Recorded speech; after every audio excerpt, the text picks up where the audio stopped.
Good morning. Today we are going to lecture on a new topic. That new topic is the M in the MERN stack, that is Mongo databases. Mongo, the word Mongo comes from humongous database, humongous, Mongo. Okay, that's the first thing you learn about Mongo. Then there's a lot more to go.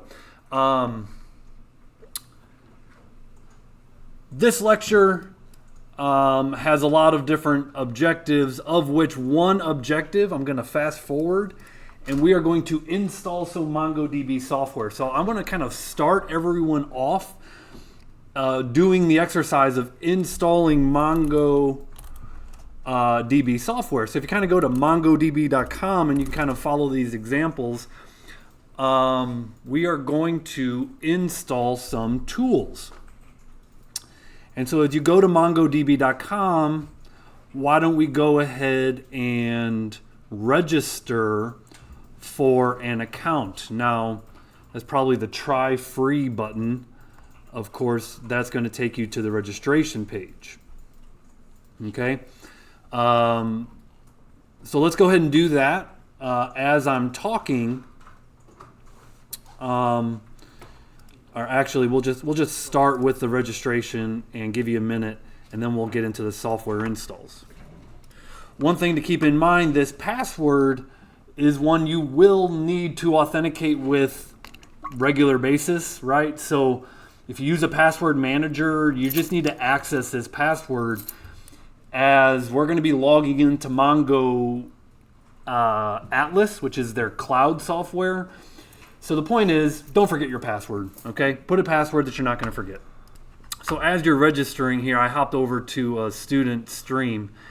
And as you're registering, it's going to ask you questions about, like, what's your objective? Just answer those questions. And then the next screen, Ben, if you can scroll up for me, you could see, you could definitely pay for this, but for half a gig of storage and a bunch of shared resources, you can select the free option. Okay, so what this is selecting is the database is going to be hosted in the cloud. It's not even a database on your machine. Okay, so as we're registering for MongoDB, we're going to be storing our data in the cloud. Okay, so has everyone got to this screen where they can select the free tier? Shake your head, yes. Okay, so we're going to scroll down, and we are going to say Cluster 0, that's fine. Automate security is fine. AWS is fine. In the region, let's go ahead and select.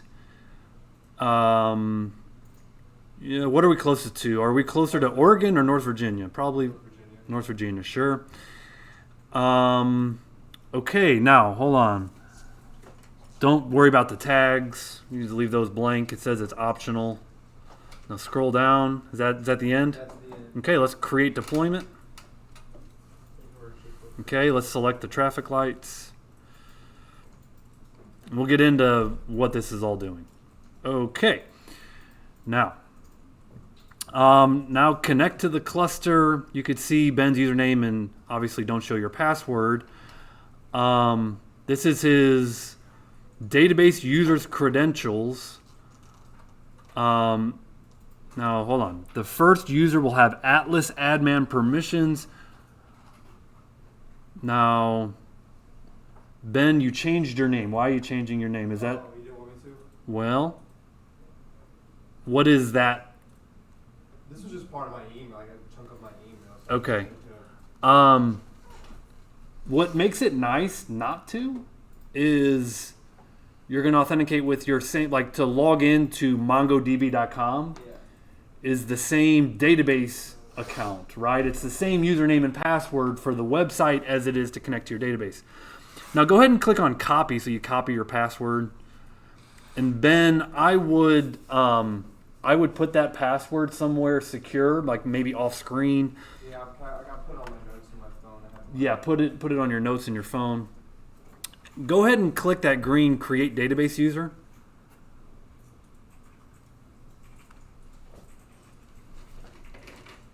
Okay, now it said the database user has been connected. I can kind of see that behind. Now let's choose a connection method. And okay, we're going to come back to this screen. So if you scroll down, you can actually close that. Go back or close? Close. Okay. So this is all we need to do for now, and just kind of got you started. Now, go ahead and click next. You can click next. Got it. Now, your cluster is being created. Okay. The next thing, we actually need to do some software installs. And notice you're at cloud.mongodb.com. So let's just go back to Google. Maybe in a new tab.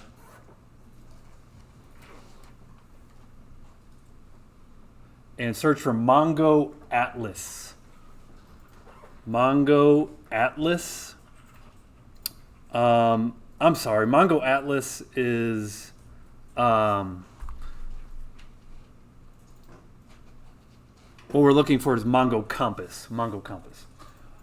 Mongo Atlas is just the name for the web databases. So Mongo Compass.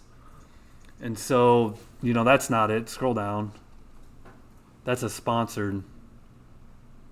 So there you see the MongoDB.com, MongoDB Compass. You're looking at the sponsored. Look at the first non-sponsored. There we go. Cool. Compass is the GUI for MongoDB. Okay. So we're going to have two tools. We're going to have a command line tool and we're going to have a GUI tool. Okay. So obviously we're going to install the GUI tool first. So find the download button, Ben. Okay. Download now. And you scrolled right past it. So scroll up. Okay. So you see the download button? Now select your platform, which is Windows, and it's a zip, so let's go ahead and download that. And Ben, you can kind of see it's going into your downloads folder. Do you see that little icon that's... Yeah, up here? Yeah. Are you downloading the shell? Or No, I'm starting with Mongo Compass. That was shell. yeah. Was that shell? Yeah. Okay. Yeah, well, we can download both. Yeah, thank you for pointing that out. That is the shell. So download the shell and now scroll down and download Compass as well. Yeah, that's why it scrolled down automatically. That's my bad. Okay, so now let's click that green download button that downloads Mongo Compass. We're going to download both, and we needed to do that anyways. Okay. Now, Ben, if you have any suspect downloads, let's not show everyone the downloads folder. I'm not hiding anything. Okay, let's not hide anything then. Go ahead and open up your downloads folder if you click that button. If you click that down button, it should show you your downloads folder. Wait a minute here. Actually, Ben, your settings for how you're only sharing your screen instead of your whole desktop. Oh, okay. Okay, so let's change that. Okay, so Ben has downloaded both. It says download complete, download complete. Let's start with Compass. Let's install Compass. Again, this is the GUI. It boils down to you want to learn the command line because those commands will work in both the command line and the GUI, right? So we're going to learn the commands, and the commands that we're going to learn in Mongo have a very similar syntax when we actually get back into Node. Okay, so all these commands will help us in Node as well. So there's MongoDB Compass. It looks installed. Ben, here's what I want you to do, and I want everyone to do the same. Right-click that little icon in your taskbar. Yeah, that. Right-click that and pin to taskbar. Okay, so that just is going to keep the Mongo Compass GUI there, so he can access it quickly because this is one of the key tools that we're going to use this semester. So it makes sense to have it on your taskbar. Okay, now we're actually going to come back to the actually connecting in here. Let's go back to your Opera, Ben, in your downloads folder. Okay, and now the Mongo shell is a little bit more complicated of an install. So let's go ahead and open it up. And I'm going to pause right here and let everyone catch up. So you're ready to do this step. Hold on. Okay, Ben, here's what we're going to do. We're going to click on Extract All. And you're going to put that. Now, this is where the executable is going to go. You can keep it in your downloads. That's fine. It's not going to hurt anything to go in your downloads, so just extract that. It's just easier to keep it where it is by default. Okay, so now notice inside of downloads, there's a new folder called Mongo Shell, Mongosh, right? You're going to hear it called Mongosh. Double click that folder and double click the bin folder. Okay, and so you can see the executable there just called Mongosh. And Ben, here's what I want you to do. Maximize that folder for me. Maximize it? The whole folder, yeah.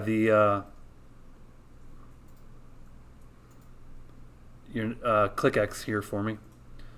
The folder itself, there's minimize and that's it. That's all I want you to do. Okay, now click on View. There's a View button, and not there, but up in the menu. There. Okay, now click on Show and Hidden Items. File extension names. Now do that again. Show file extension names. Yep. Okay, the point of that is I want to show you that this is an executable file, right? Mongosh.exe. Okay, so Ben, if you were to right click that Mongosh, you missed it. Right click it. Missed it. There it is. We can run it as administrator. So go ahead and run as administrator. And you're going to want to click run anyways. So click more info. And somewhere there's run anyway. So Windows thinks it needs to protect you from it. It doesn't. But this is the command line Mongo shell. And that's cool. Now go ahead and close this window for me. And I want you to click on Start. I'm gonna show you. Click on your Start button, Ben. Now type in CMD. CMD for the command prompt. All right. Now I want you to type in Mongo sh. Mongo sh at the command prompt. And hit Enter. And you can see it's not a recognized command. Okay, so if you open up any command prompt, what I want to do is when you open up any command prompt, I want it to recognize Mongo shell as a valid command. Okay, so I'm going to show you how to do that. Ben, go back into your folder for me, the bin folder.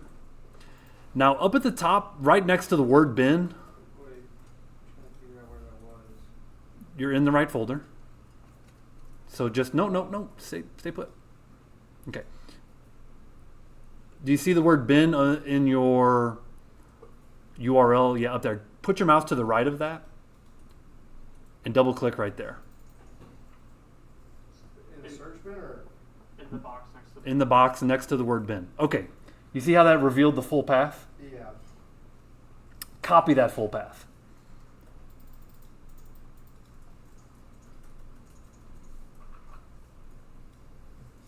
Perfect. Okay. Now, go to your Start menu again and type in environment, the word environment. You're looking for environment variables.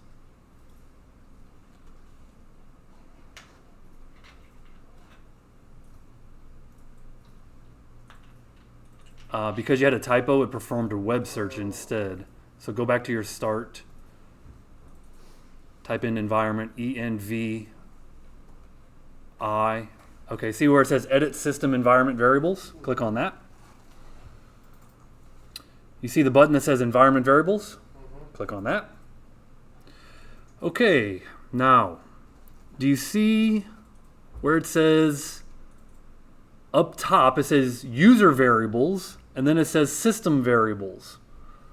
Okay, let's go ahead and click on system variables in the lower box, and you see the word path down there?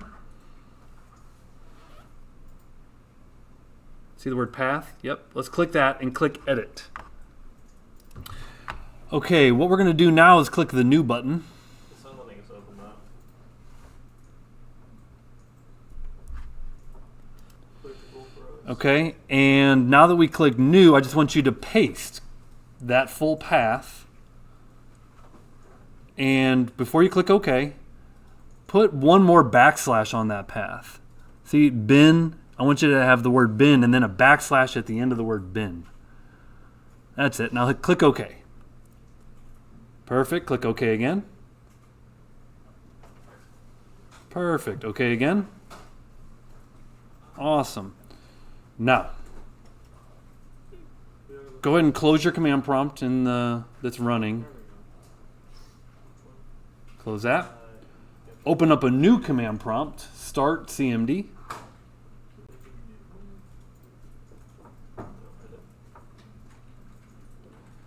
Now I want you to type in mongosh, and it should be a recognized command if we did everything right. Enter, and if you get some sort of message that's not unrecognized, we're cooking. So we're doing good. So I wanted to start with the software installs because I want to make this a little bit interactive as we're going through this, okay? I didn't want to do software installs at the very end because I wanted to do a little interactivity.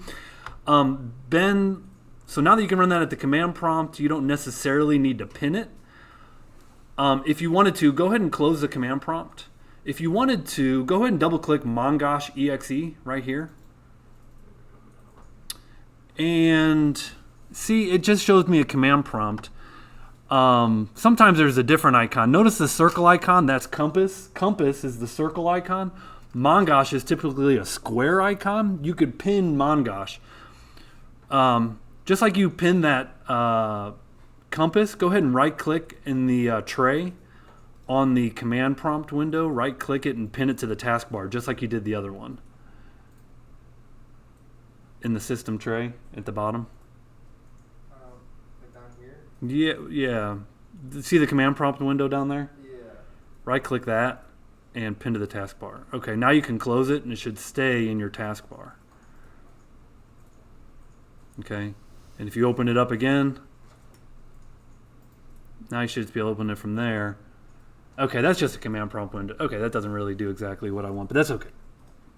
If you type in mongosh, point is it's a recognized command.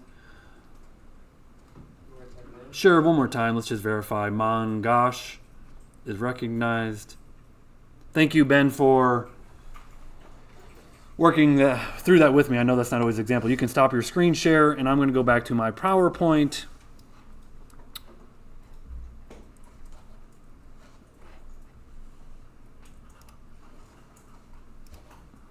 You guys can switch on over to me. Now that you have a Mongo account, I'm going to at least log into mine.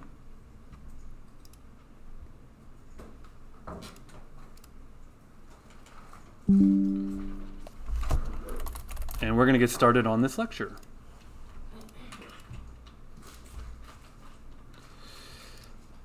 Well, none of these are motorcycles. This is a tire that belongs to a motorcycle. Silly question.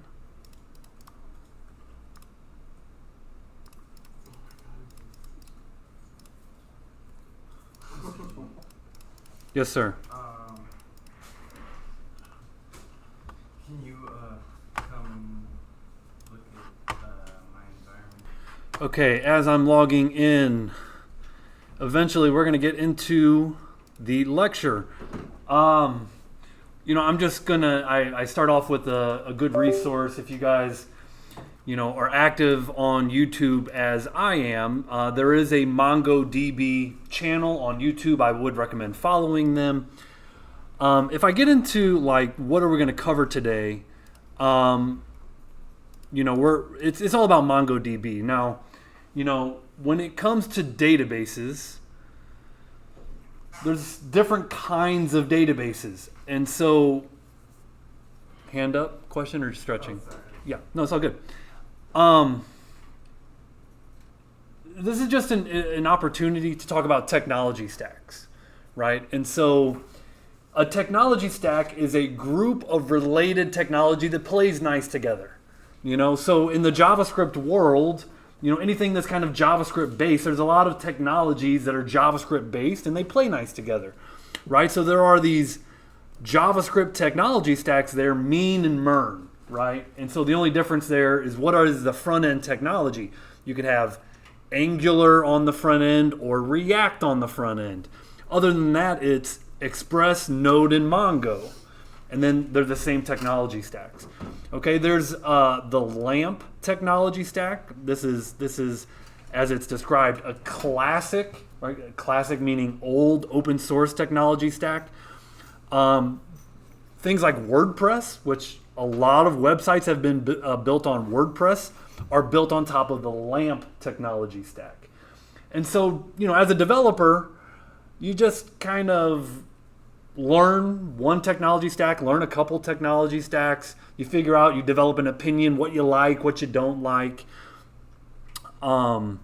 There is the Microsoft technology stack, right? The .NET technology stack. And so when it comes to what we learn at Rankin, we learn the JavaScript, MERN technology stack, and we learn the .NET, the Microsoft technology stack. There's also a Java technology stack. Java's also older, but it's not open source, right? So LAMP is built on Linux. Java is, well, it was owned by Oracle, Sun Microsystems at one point, and then Oracle bought it out. But Java's pretty old too. Anyways, point is there's different technology stacks. Different stacks have different database solutions. Okay, so if we're looking at the database solution for LAMP, it's MySQL, right? MySQL, let's talk about what database technologies are out there. So developer survey Stack Overflow 2024. So let's just talk about the popularity of database management systems. Okay, what are the most popular databases out there? And you can kind of go to technology, and as you scroll down, here's the most popular databases. And so you get what's called Postgres, MySQL, SQLite, SQL Server, and MongoDB. Okay, now the technology stacks that we're working with are those two right there. Okay, we are working with Microsoft SQL Server. Last semester, you guys had an exposure to SQL Server Express. Does that name ring a bell? You guys saved some information in SQL Server Express in your C# class? Right? Remember, I'm thinking like the desktop apps that you built, and you saved information to a database, right? Okay. That database was Microsoft SQL Server. It's a relational database management system. The thing that these four right here, yeah, there's some that are more popular than others, but they're all relational database management systems. If you learn one, it's not hard to cross over. It's syntax, small syntax differences. Okay, so, that's oversimplifying it. It's not exactly always easy, but it's not the most difficult thing to do. But there are a lot of differences between SQL Server and MongoDB. Okay, so we're learning kind of two different categories of databases here, okay, in our curriculum. So, point is, these are all different database management systems. We're learning, maybe not the most popular, but some of the most popular. And so your tech stack will influence your database that you end up choosing, okay? Now, in a relational database management system, such as Postgres, MySQL, SQLite, Microsoft SQL Server, these are referred to as relational database management systems, RDBMS. Yes? Sorry, can you zoom in a little bit? I may just use some glasses. Yeah. How about that? That's better, right? You get tables. You get rows and columns. Everyone remember the rows and tables in SQL Server? Right? Ultimately, your data was stored in tables. Now, these tables were thus the name relational. They were linked together. I don't think you guys did a whole lot with foreign keys, right? Because I think you guys just had one table, right? But essentially what you're working with in a relational database management system is you're working with a bunch of tables. You're not just working with one, you're working with many tables. Okay? So these tables, by the way, relational database management systems, and here's kind of the cool part about this. Relational databases have been around since, I'm just going to say the 50s. They've been around forever. Okay? So they're old. They're not exactly modern. Okay? Mongo is a much more modern database management system. Okay? So if there's anything to like kind of get excited about when it comes to Mongo, you know you're kind of a geek if you get excited about the data storage technology. Okay? I like Mongo. I'm genuinely happy when I teach Mongo because this is much more modern. Okay, relational database systems are great for many reasons, okay, but they are absolutely not modern. Okay, and we're going to talk about some of the pitfalls of storing data in tables. Now, in Mongo, we store information in, call it JSON, but more accurately it's called BSON. Okay, JavaScript object notation. Okay, we store information in JavaScript objects. Now, we just learn about JavaScript objects, right? You guys had a test on JavaScript objects. You understand JavaScript objects a little bit if you followed along in that theory. This is why this all plays nice together. In Node, in Express, we're working with JavaScript objects. We're working with JavaScript. We're saving data in our database that is JavaScript object notation. Okay? So they play nice together. This technology stack plays nice together. So notice there's no table here, right? What do we have? We have key value pairs. We have key value pairs. Now, you're going to notice in JSON, I realize you might not have studied JSON deeply, okay? But in JSON, let's kind of let's review JSON basics on MDN.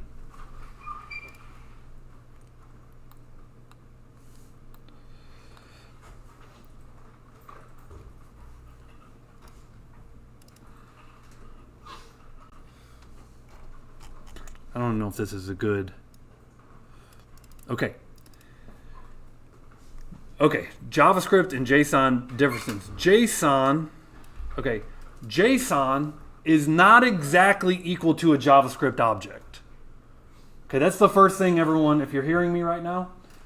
JSON, even though it literally says JavaScript object notation, JSON is not equal to a JavaScript object. There's some very small differences.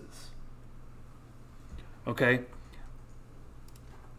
First off, what is JSON used for? JSON is used for transporting data. It's kind of like you're storing data, you're sending data from point A to point B. Okay, but JSON is used for storing data in key value pairs.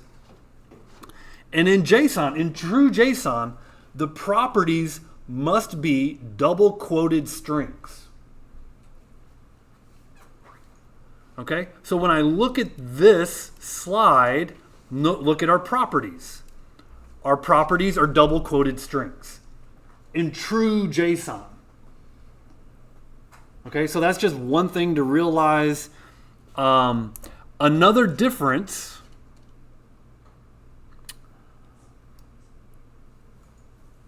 is that a JavaScript object, and read this article or not, I'm just going to kind of go off of.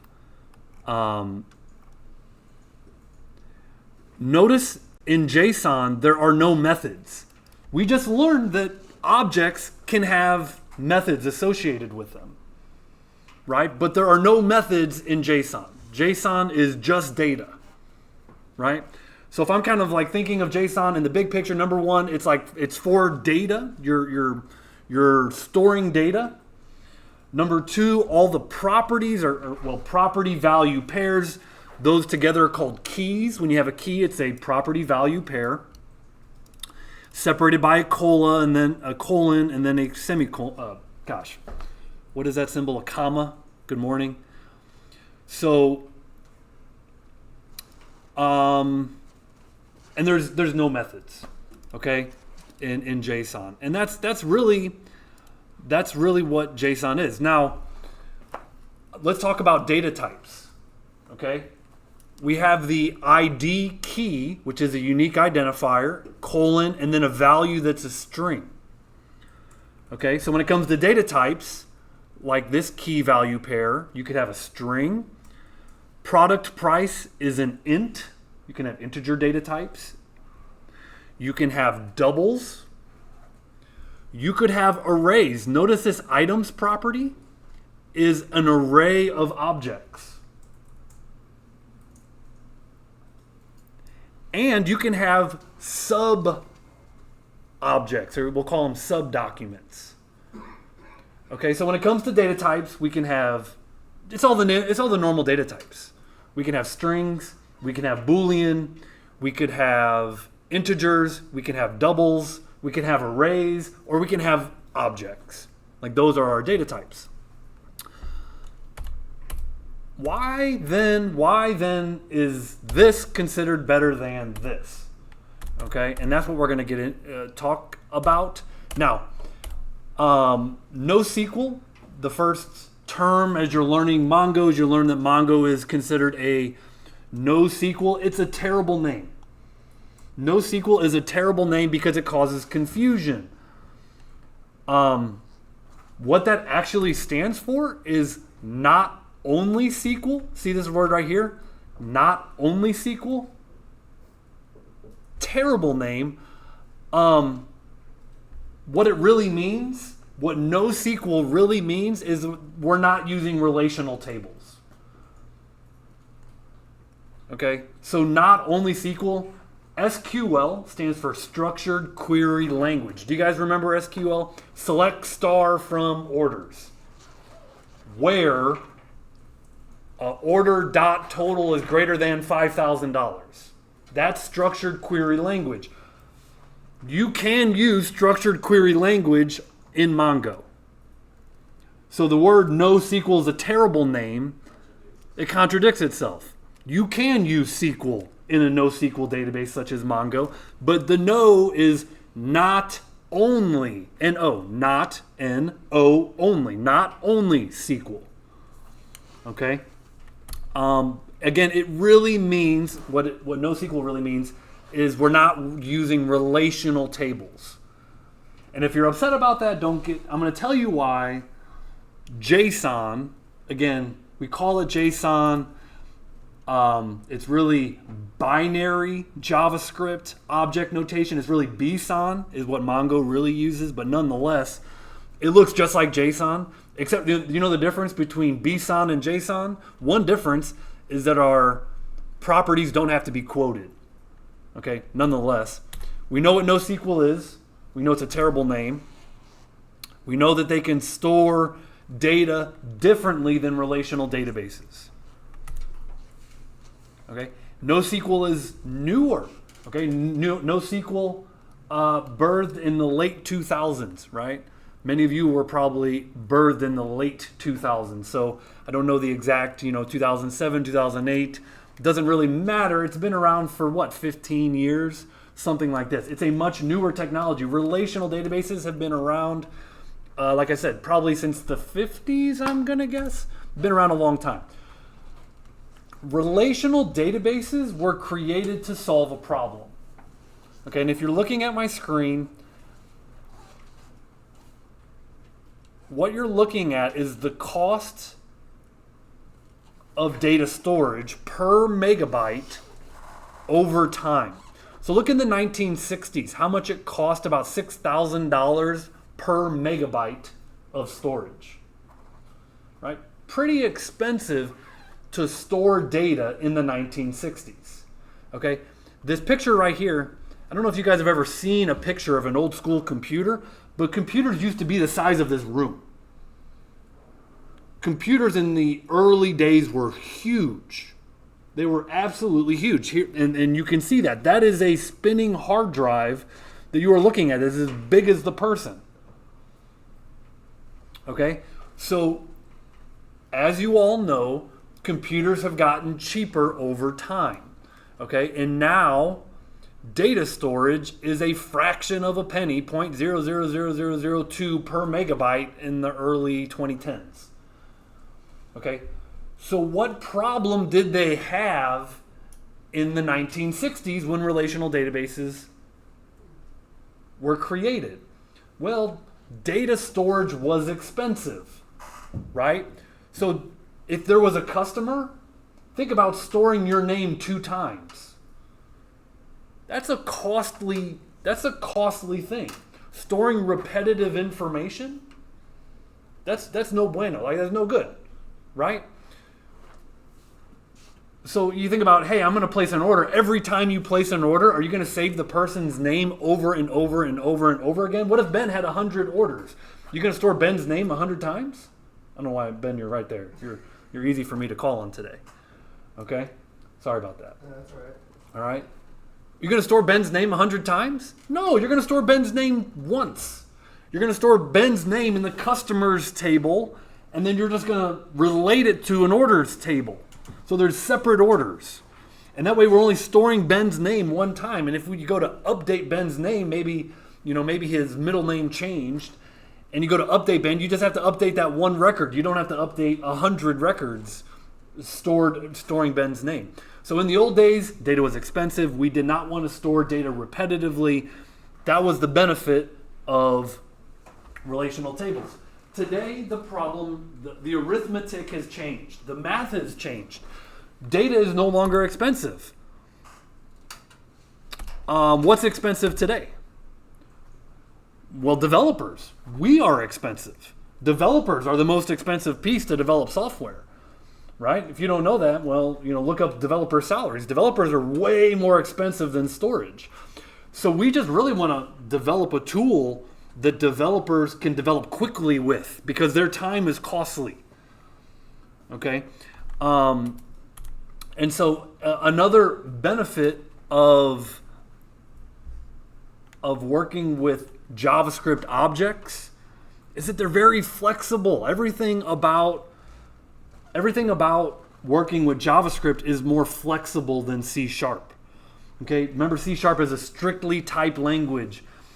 Those tables, these tables, relational database tables, are very strict. Okay, they have strict data types. They have strict constraints on the data. There's a lot of rules on the data. Okay, these JSON objects, these are real flexible. You could add properties, you can remove properties. You wouldn't necessarily want to, but like this product ID could be a capital letter. This one could be lowercase letter. This product could have a price. This one could not have a price. I mean, you can kind of take data in all sorts of manner. And so the data of today, think about data on the internet. There's just tons of information out there. And you start pulling data using the Fetch API or using Axios. You start pulling in data from all these different sources. And data is going to come in an unstructured fashion into your application. Okay, you're just going to be pulling data, and it's going to come in. There might not be much of a structure. Okay, and so basically, what it boils down to: NoSQL databases are more flexible. They're more flexible than relational database.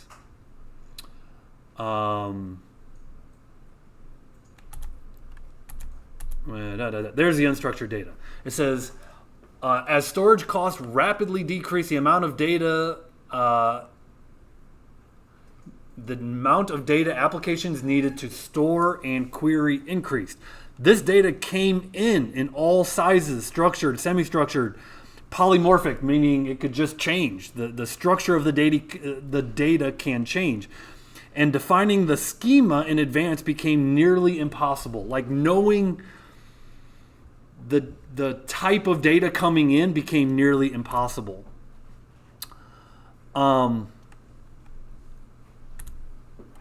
Okay, and then last but not least, this agile methodology. And so there's an agile manifesto. If you kind of click on this,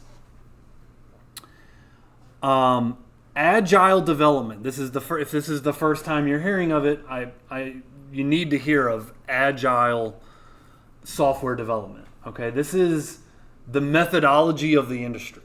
Okay, today software development uses agile practices. The other methodology is called waterfall.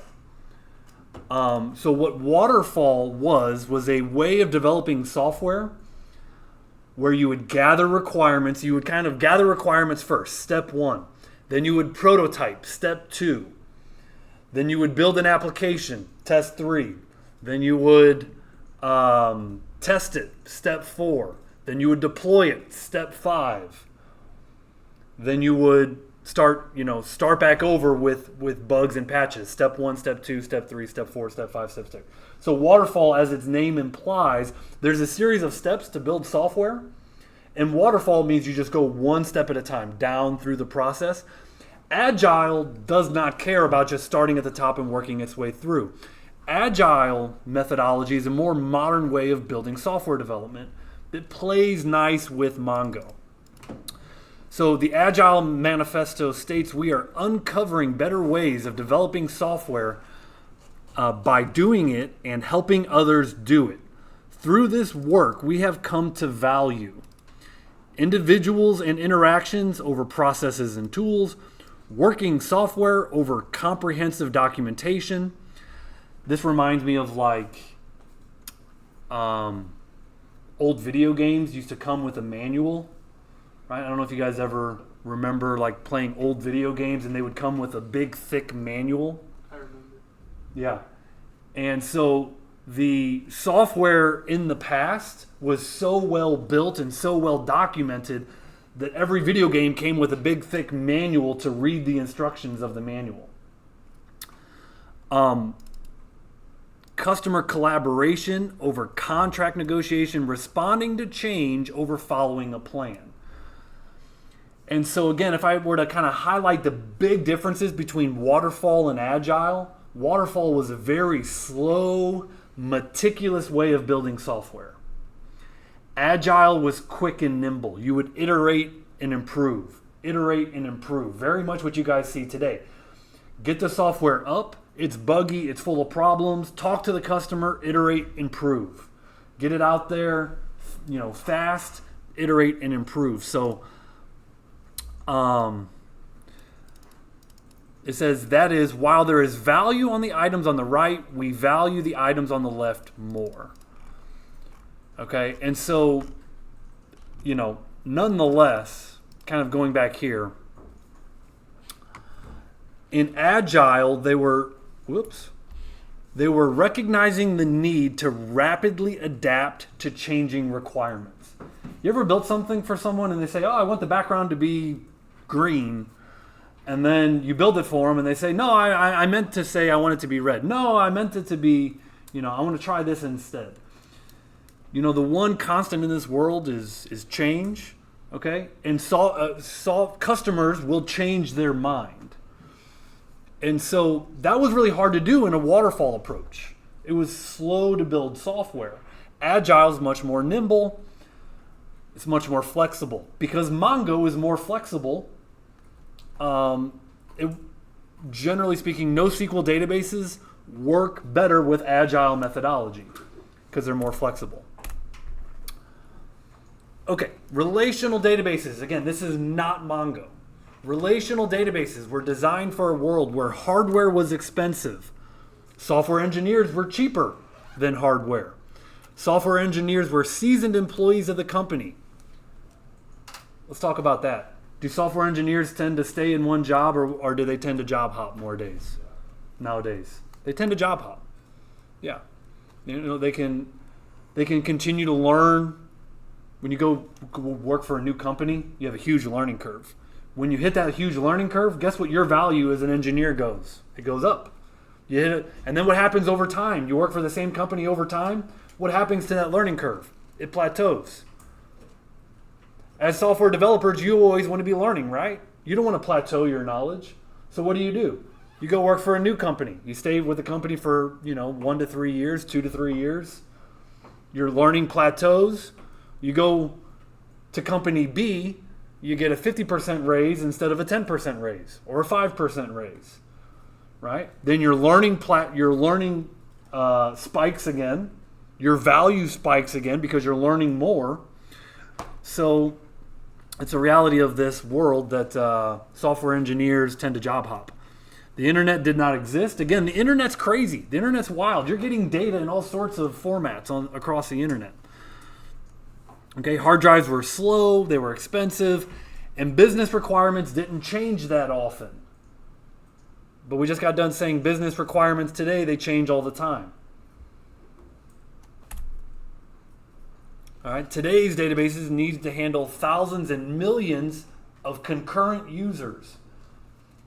They need to handle millions and billions of records, lots and lots of data. Right? You think of these internet-connected devices like how many of you have like a camera at your house that's recording to the cloud? Something like this? Your parents' house maybe? What about what about your smart thermostats that are collecting data all the time on your house? Like just in your household, you might have smart devices. Raise your hand if you have some Alexa or Google speaker in your house. We have smart devices. I don't know if you probably realize this, but every time you say, hey Alexa or hey Google, and you give it your voice, it's recording you, right? You kind of agreed to that, and it's recording you and saving that somewhere. So all this data is being collected about us all the time because data is the new oil, as you've heard of, right? Data is the new oil. And so data is just being stored all the time in all sorts of formats. The internet's a wild place. We're saving, there are sensors out there that are collecting weather information. What's the dew point? What's the humidity? What's the heat? What's the wind? And they're just saving this at like milliseconds and just saving that off into a database real fast. So how much data we need to save? Again, millions or billions of records, lots of information, right? I think it was kind of a surprise to me. Data is everywhere. Data is all around you. It's being collected about all of us. Okay, moving on.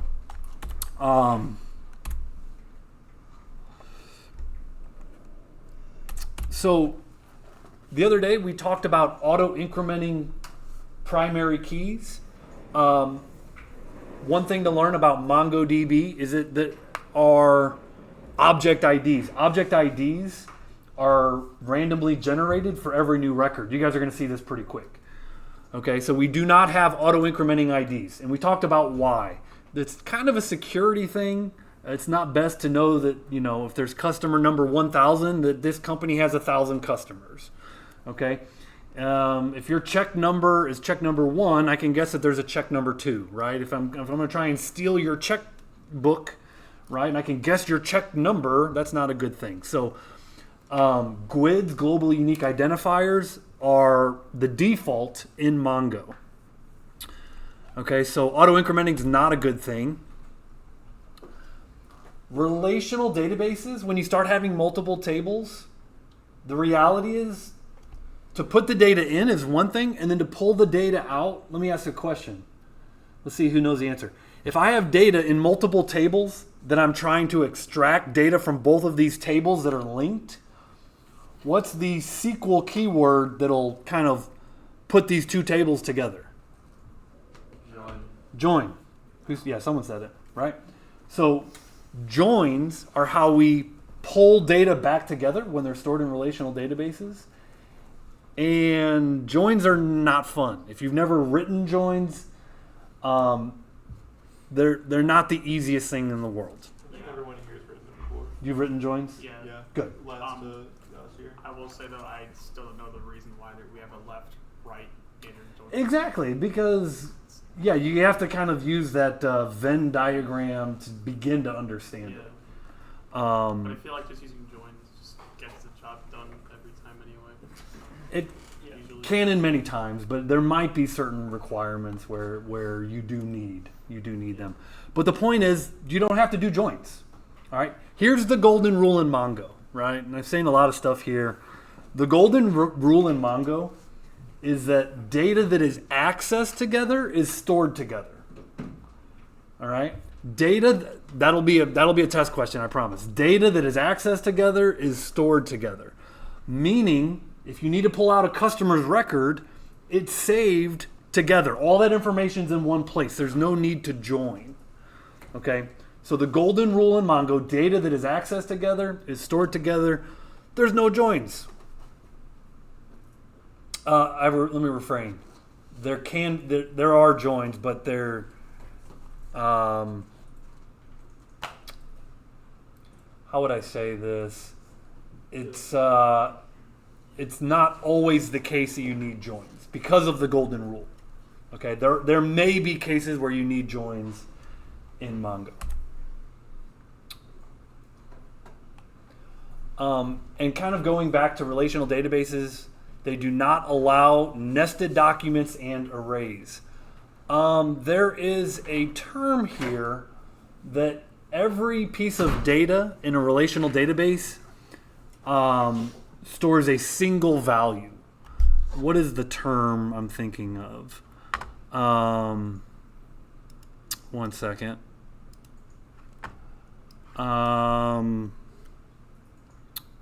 Data in relational database, singular value. I can't. What is the term for relational databases where a cell can only be singular?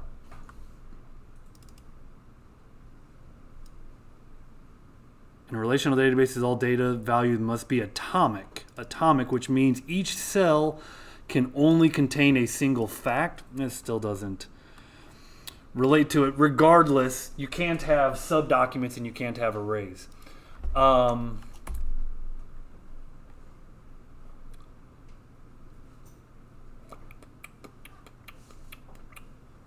And so in JavaScript, we have JavaScript objects, but sometimes mapping those, like say, hey, we got this JavaScript object and we need to put it in a relational database table, that can be a difficult task to map between the things. Again, there's complicated joins.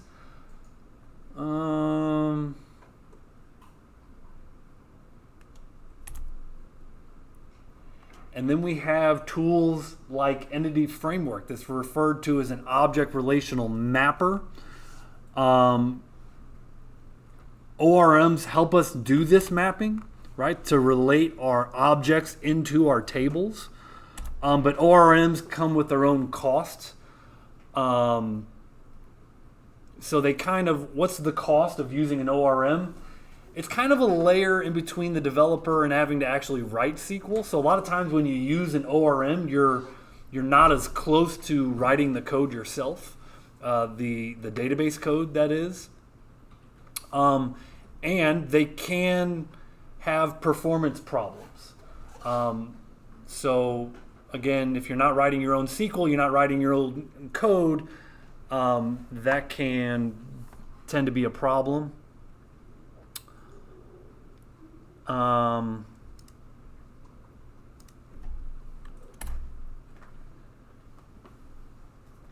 And so you actually can see JSON data types now in Microsoft SQL Server. That used to not be the case.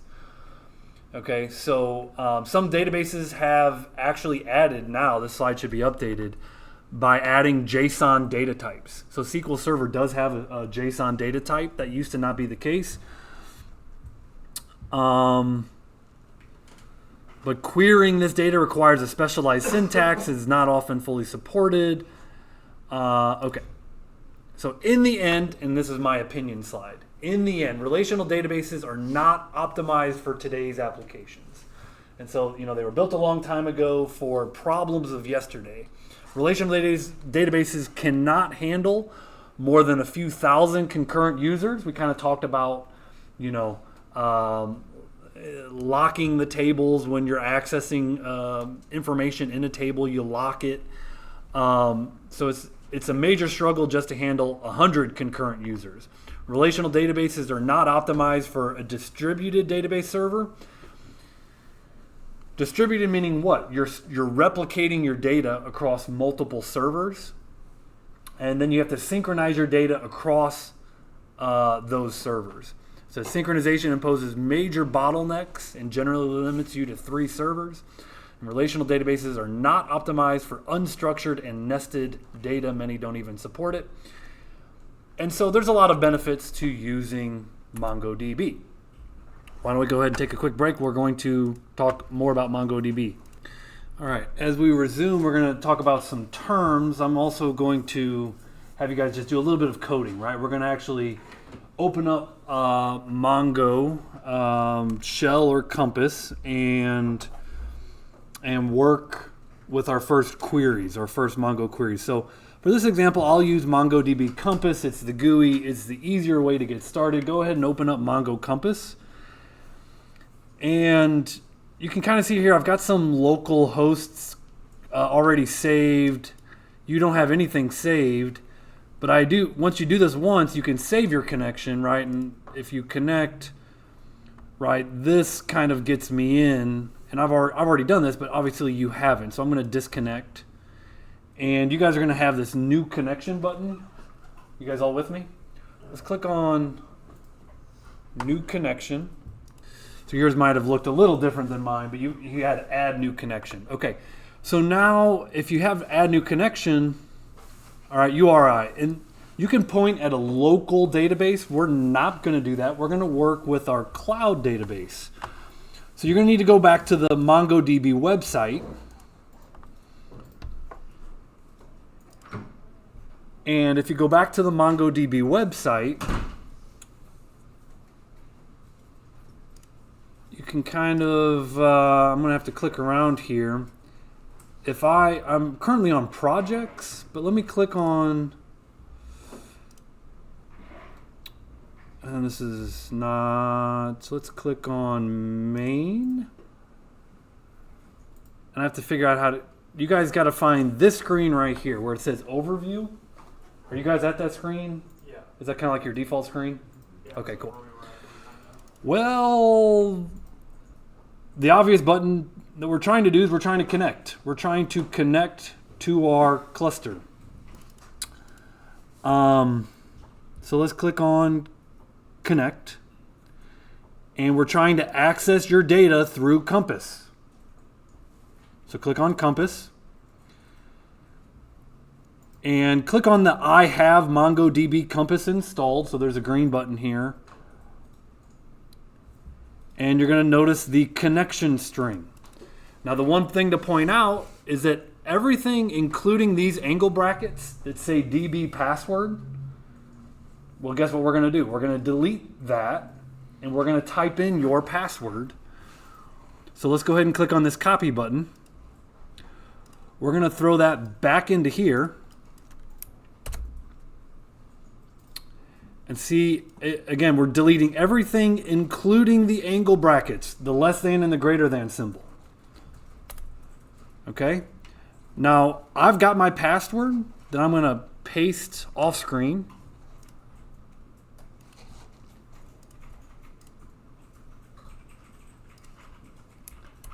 And click on the connect button. Okay? And that gets me right back here to where I was. Now, you can see I've got a bunch of databases. And you probably don't. Restart is required, so I'm going to go ahead and restart Compass. The question I just received is, where do I put my password?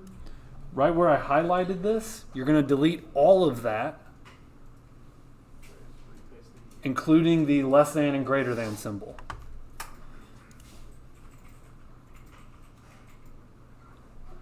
And ooh, my new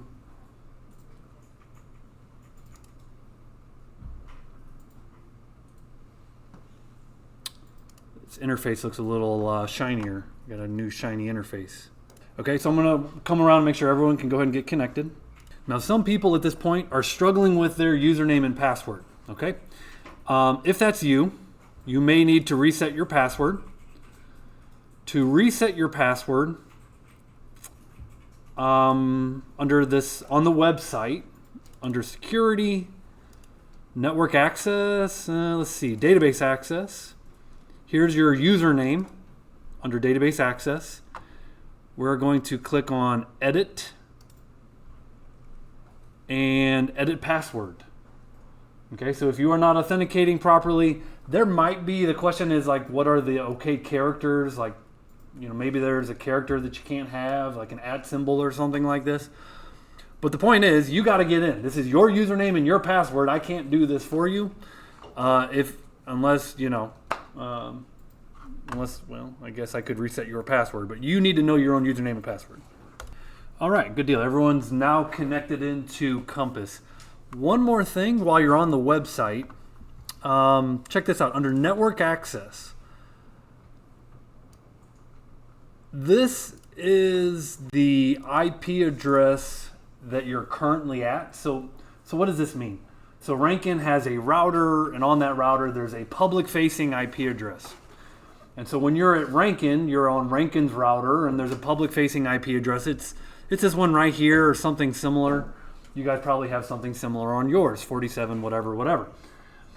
But if you were to go home and try to access this from home, you would need to add your home's public router IP address. So your IP address at home is a different IP address than at Rankin.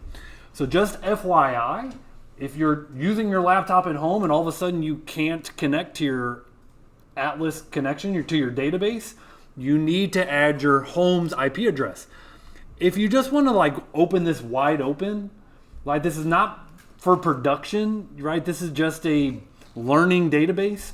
You can add a wildcard of all zeros. So click on add IP address, and then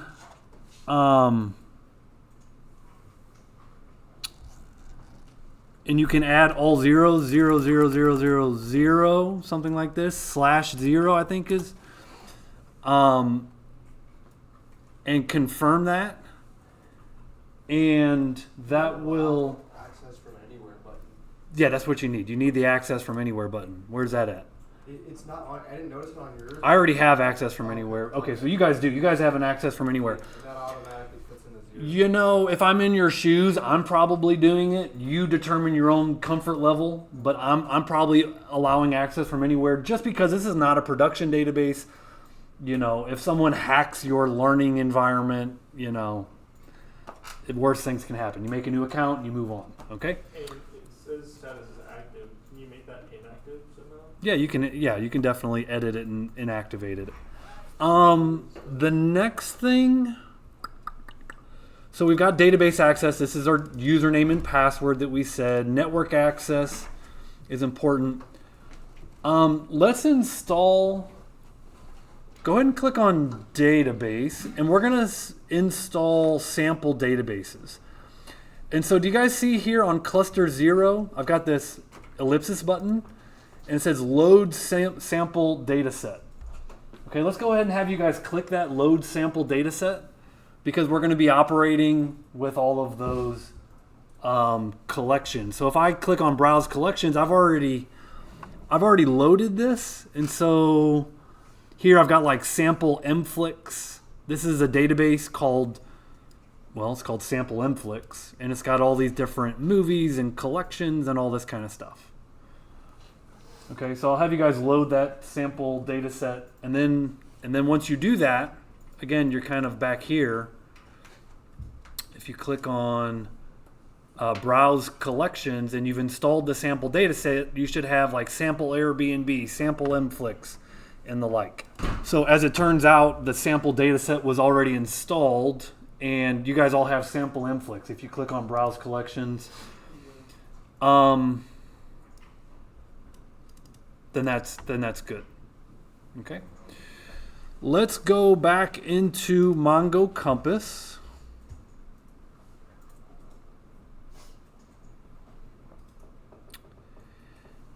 And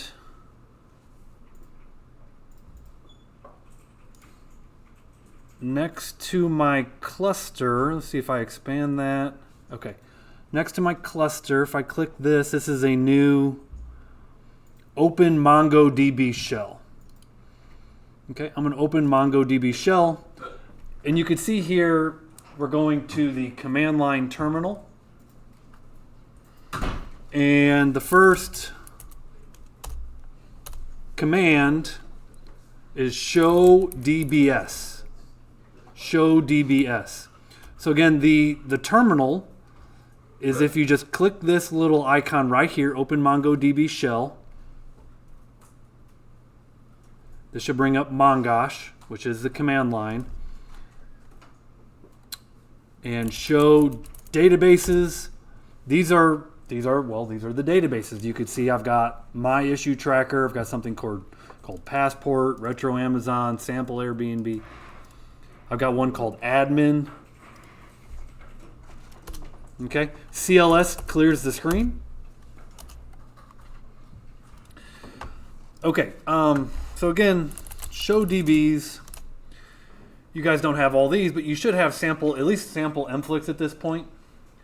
The first lab is with sample mflix. There should be a way to get some other ones like this sample Airbnb loaded. Eventually, we're going to want to do that. Right now, we're in the test database. There is no test database. So it's always weird to me why it says test, but we're not. To use one of these, you would use the use command. Use sample. Actually, let's use Rankin. How about that? Use Rankin. It says switch to DB Rankin. Well, there is no DB Rankin, and if I do show DBs, no, there's no Rankin. But now notice at the end of my command prompt, there's the word Rankin.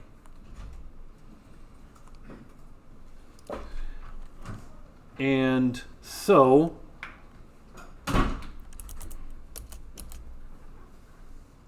I'm using Rankin. We're going to insert a record. Back to the terminology. A collection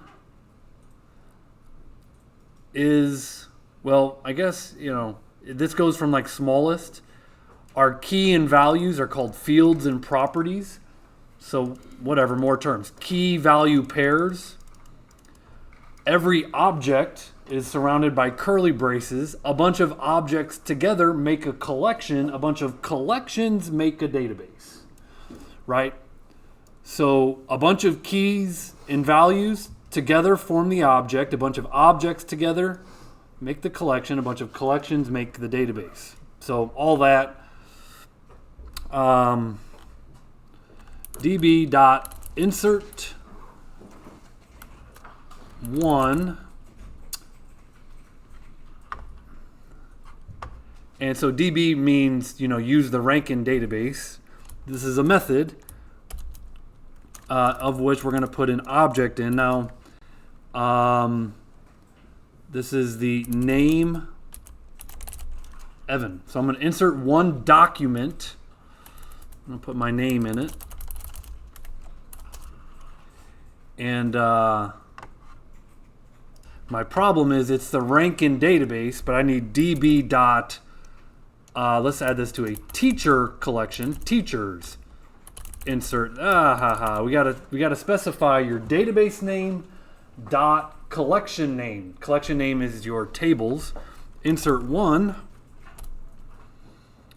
And I'll say Evan Gudmestead, name, don't forget the name. And teachers have a salary. And I'll just say $5,000 a year. Okay, how about that? Okay, now if we run that command, again, I'll up arrow it so you could see it. You could see that the insert command inserted a record, and it did give me an insert ID with an object ID. Remember that we're not using auto-incrementing primary keys here. We're using object IDs, GUIDs, if you will. Now, once that record is inserted, you could do db.collectionName, which I called my... Oh, by the way, if I show DBs now, notice Rankin is actually... It's not created until you actually insert some data, right, into a collection. So again, you've got documents, which are just your objects. When you got a bunch of documents, they make a collection, and a bunch of collections make a database. If I now do db.teachers.find, lowercase find, it's a method, hit enter, you could see that my one document is returned. And because, this is the command line, of course, I could also navigate using the GUI and just inspect my data. Now I don't see my Rankin database here, so that probably just means I need to refresh. And so let's refresh databases with this little 3 dots, refresh databases. And now, I don't think that was there a second ago. There's Rankin, there's my teachers collection, and there's my one document inside of my teachers collection. All right, back to the shell. The insert one function, if I clear my screen, right, this is the insert one. There's also an insert many. So let's do db.teachers.insert many. It's a method. And it accepts an array, so we need the brackets. And I'm going to put 2 documents in here. Let me maximize this and see if I can zoom for you. I don't know. How about that? Let's see if I can minimize this window. Okay, that's about what I can do. Now our data can be in different formats. So my teachers, I think, had a name property. Again, they don't require quotes. Name colon. I'll say Charles Corrigan, comma, salary colon 10,000. After the first object, I'm going to put a comma, put another object, and I'll say, now this is not ideal. I wish that would do a line break. Ashley Reddick is the name. Don't forget your name property. Comma, salary. I'm going to see if I can format this a little better for you guys.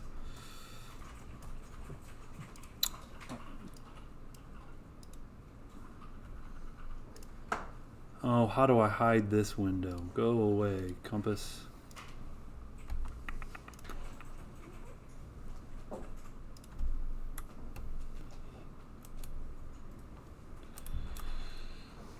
Okay, db.teachers.insertMany. It's a method, takes an array of 2 objects. Object 1, Charles Corrigan, comma, object 2, Ashley Reddick.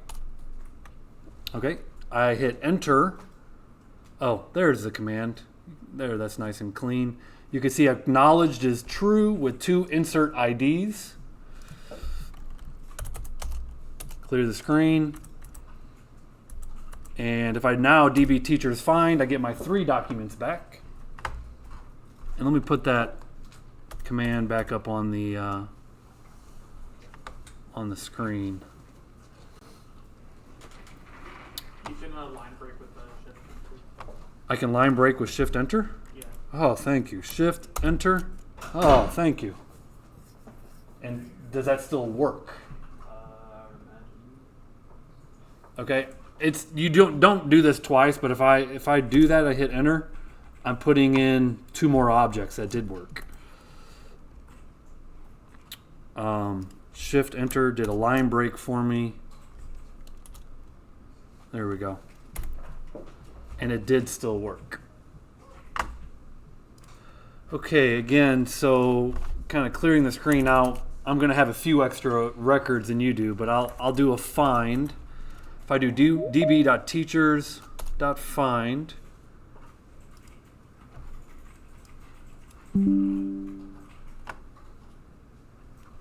one second here.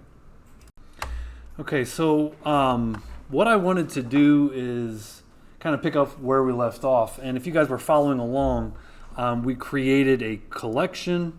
You know, we're working in our Rankin database. And we started inserting some data. Now, in the course of inserting some data, I have some duplicates. So what I want to do is CRUD operations, but you know, I think it makes sense at this point to jump ahead to the delete and, you know, just delete these duplicates. And so you guys don't need to follow along, assuming you don't have duplicates.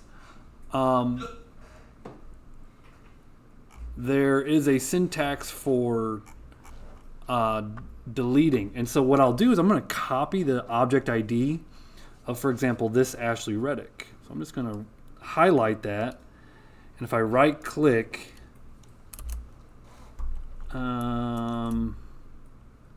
let's see if I can. That's not my object ID.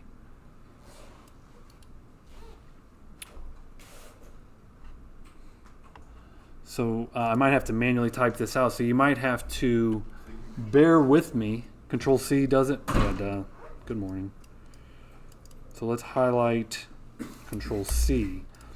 And to delete DB, what is our collection? Teachers, delete one. And we're going to pass it a find. And so if I put that object and I Control V, where the underscore ID colon is the object ID like such.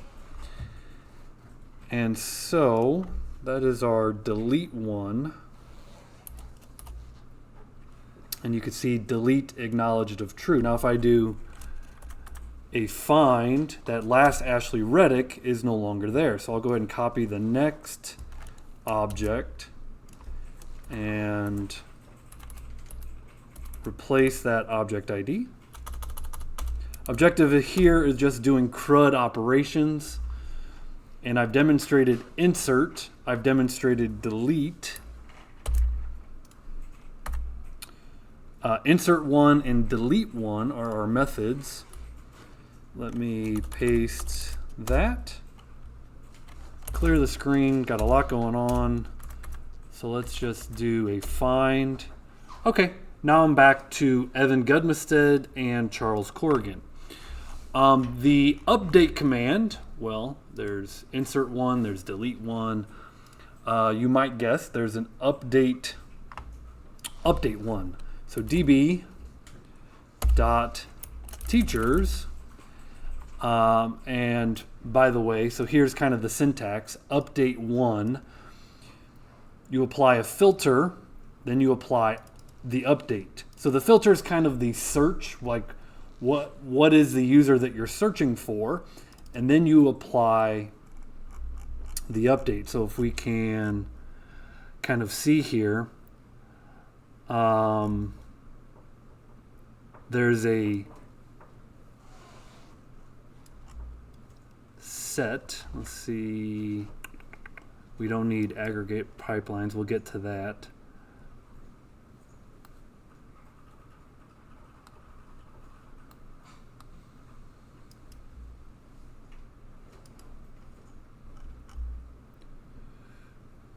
So I guess the point is there's two objects that you pass. The first object is the filter, and the next object is the update. And then there's your options, which you typically don't have to worry yourself about. Takes the following filters, a document, and then the update comes after that, the modifications to apply.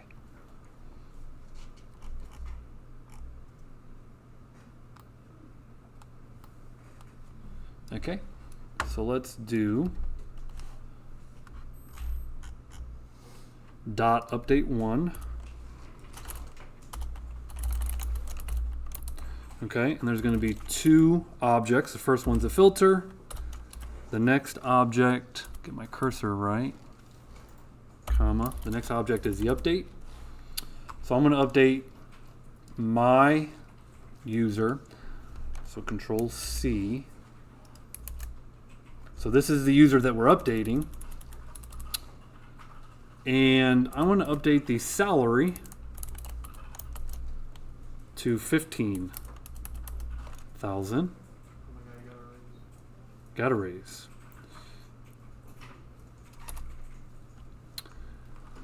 And I think I need some keywords in here. 1 second.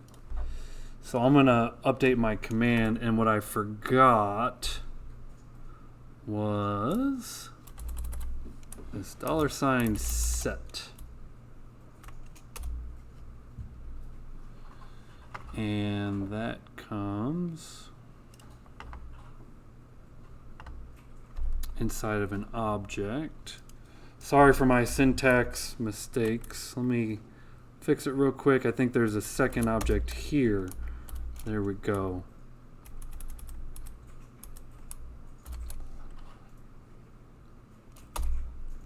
There we go. We matched and we modified. So the first object here is the object that we're modifying, comma, and then we have to run this set operation where we're modifying the salary of that object to 15. And now, DB teachers find lowercase f. Okay. And so there you can see we've updated the teacher.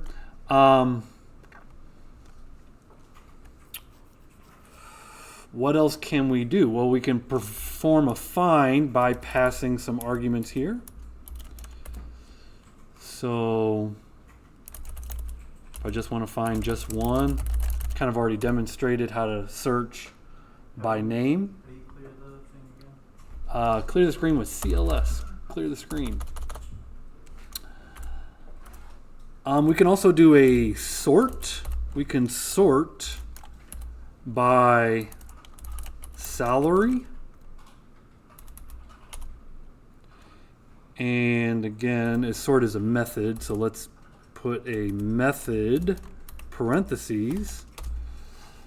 There you can go. So we got ascending order sort from the lowest salary to the highest salary. And so a sort operation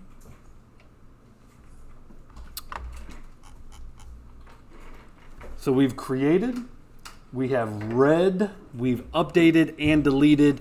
I just wanted to introduce these commands, okay? We're not going to master them today. That's a lot of what the labs are over, learning these different command line commands. You should at this point know what a document is. A document is an object. And so it's a single record, if you will. A collection is a table. A key and value would be known as fields and properties. And the schema is just your database diagram. Like what are the different collections that are within your database, and how are they, if they do have relations, what are those relations? Okay, so those are all the definitions there that we've covered.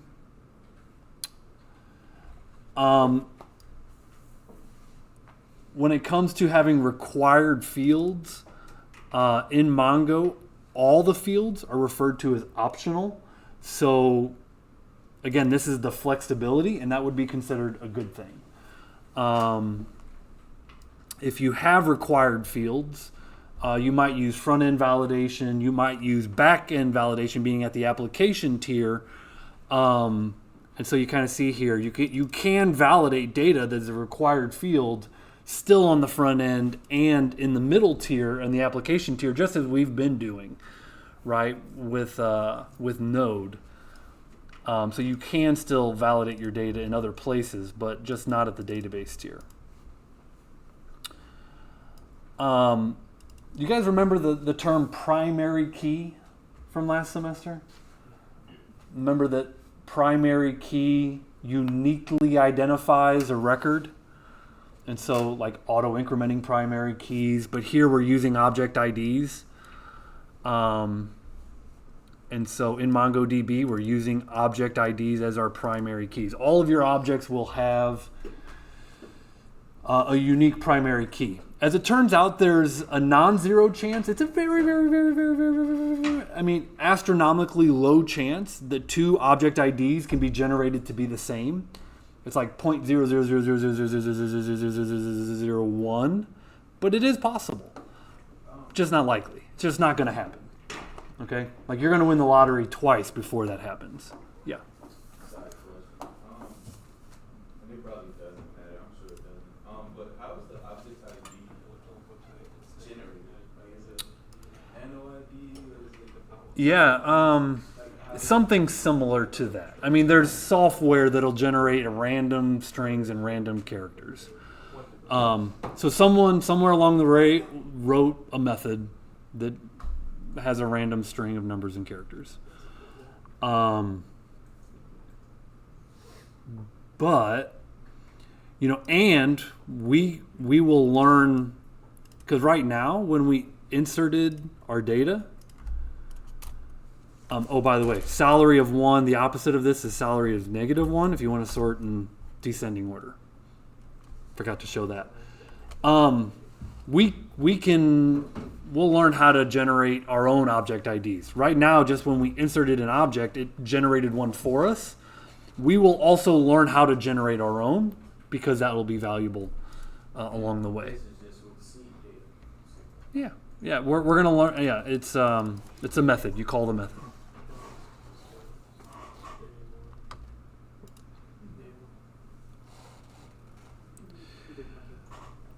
When it comes to foreign keys, you still can have foreign keys in MongoDB.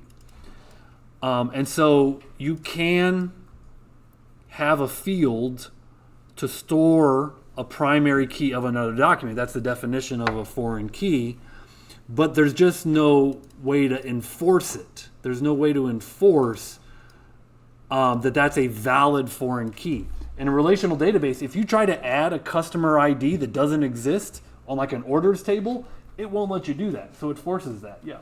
So I did the math, and it would take like approximately like 3.65 quintillion generations in order to have a second key of the same type. That's absurd. So it takes a long time if it were to ever happen. It's not going to happen.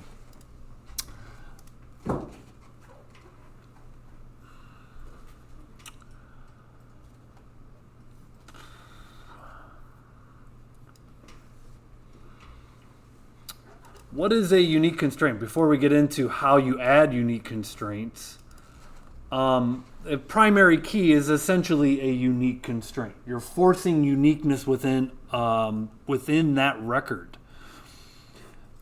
And so in relational database tools, you can have unique constraints enforced within the table design. You think of it in the table design. Here you have to have what's called a unique index. And so you can enforce uniqueness in MongoDB through what's called an index. And as we get into Compass, and if I were to look at my Rankin collection, you can see this thing called an index. You guys know what an index is. Like in the back of the book, you got an index. You want to look up something fast, you go to the index. You look up a term and you look it up where it is in the book. Okay, that's what an index does for a database, is it helps you look up information fast. And so you can create this thing called an index that will enforce unique constraints. Okay, so they help you perform lookups faster. And so they are vital to application performance. So we will learn more about indexes and unique indexes, but that kind of concludes this lecture on what is Mongo. You guys installed the software. You got an introduction to the terminology. You did some CRUD operations if you followed along. You did CRUD operations. And so, that was the crash course on MongoDB. Hopefully you learned a thing or two, and you've already kind of installed all these tools, right? So that's what the MongoDB software is. We just kind of did that throughout the lecture. So I'll stop this lecture here.